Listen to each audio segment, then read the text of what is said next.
இருக்கிறது ஸ்தோத்திரம் பண்ணும் போது இல்லாதது உருவாகி கொண்டிருக்கிறது. ஹல்லேலூயா. ஆமே. பல நேரத்தில் நாம் இல்லாததை நினைச்சு புலம்புறோம். அதை மாற்றி வைத்து விட்டு இருக்கிறதற்காக ஸ்தோத்திரம் பண்ணி பாருங்க. ஹல்லேலூயா. ஆமே. ஏற்கனவே இந்த வார்த்தையை சொல்லி இருக்கிறேன். ஒருவேளை இந்த வார்த்தை இயேசு எல்லாருக்கும் முன்னாடி இந்த அப்பத்தை எடுத்து ஸ்தோத்திரம் பண்ணி 2 மீனை எடுத்து ஸ்தோத்திரம் பண்ணும் போது இதை மட்டும் பேதுரு பார்த்துட்டு இருந்திருப்பார்னா, பேதுருக்கு இது தலையில கொட்டினது மாதிரி இருந்திருக்கும். பேதுருவே, உன் கையில இன்னைக்கு 2 மீனை வச்சுட்டு நீ என்ன பேசிட்டு இருக்கிற? ஆண்டவரே, இந்த மீனை வச்சு என்ன செய்வது? ஆண்டவரே, இந்த மீனை வச்சு என்ன செய்வது? ஆமே. பேதுருவே, உன் ஆரம்பம் என்ன? நான் உன்னிடத்தில் வரும்போது நீ என்ன சொன்ன தெரியுமா?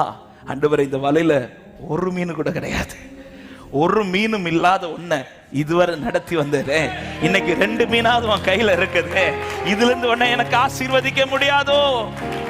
ஹல்லேலூயா. இருக்கிறதை வைத்து ஸ்தோத்திரம் பண்ணுகிறார். இருக்கிறதை வைத்து ஸ்தோத்திரம் பண்ணும் போது என்ன நடக்குதுன்னா, அங்க இல்லாததும் உருவாகி கொண்டே இருக்கிறது.